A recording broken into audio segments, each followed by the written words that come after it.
সময় কারো জন্য কিন্তু থেমে থাকে না। সময় তার নিজস্ব গতিতে রশিতে চলতে থাকে।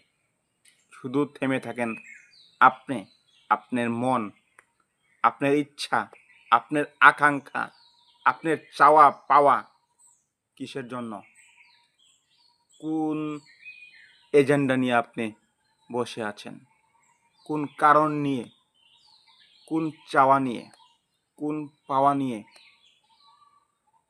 বসে না থেকে যেটা হচ্ছে না সেটা তো হচ্ছেই না, সেটা দূরে রেখে আপনি যেটা সামনে পাচ্ছেন, আপনার সামনে আগমন হচ্ছে, আপনার সামনে রয়েছে সেটাকে দু হাতে গ্রহণ করেন।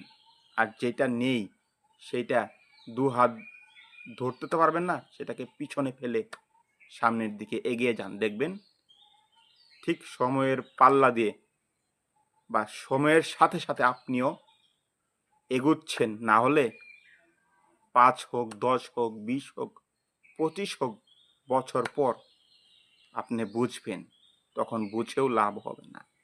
আপনি যেখানে আছেন সেখানেই থেকে যাবেন, আর সময় এগিয়ে যাবে দ্রুত গতিতে। অতএব কোনো কিছু পাচ্ছেন না, ভালো কথা, সেটাকে ছেড়ে দেন। যেটাই পাচ্ছেন সেটাকে আঁকড়ে ধরেন।